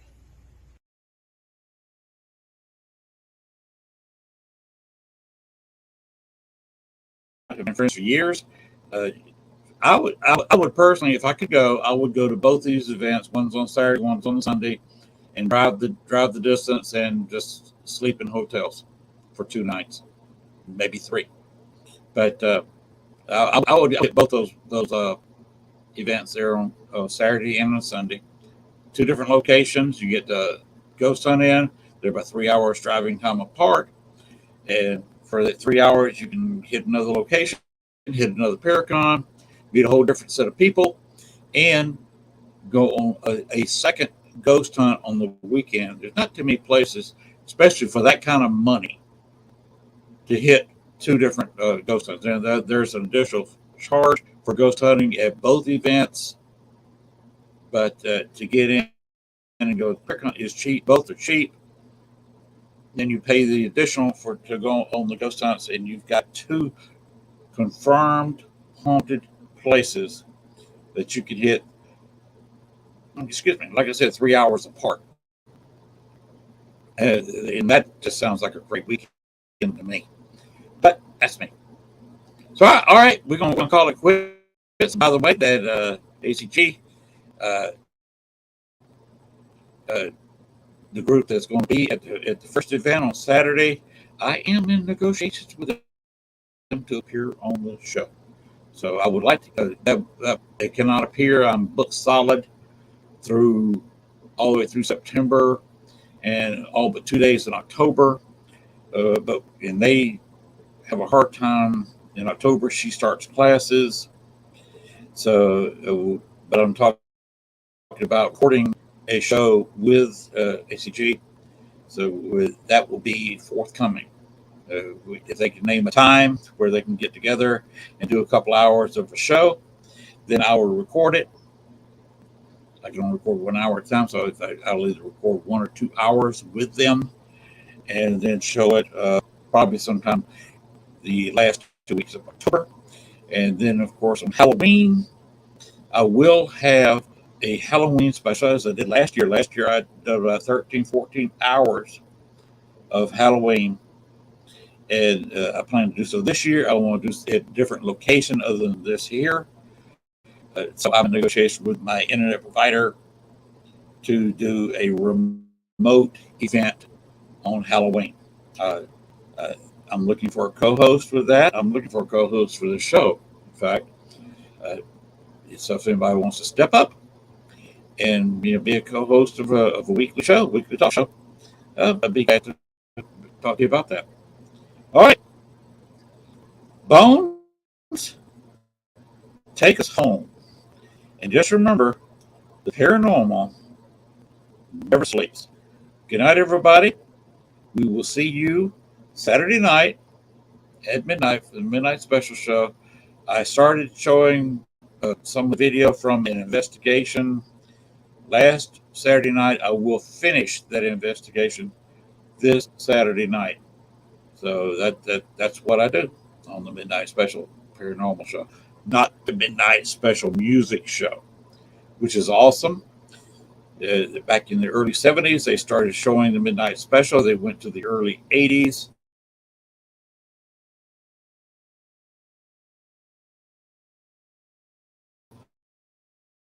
They showed all the modern, at the time, and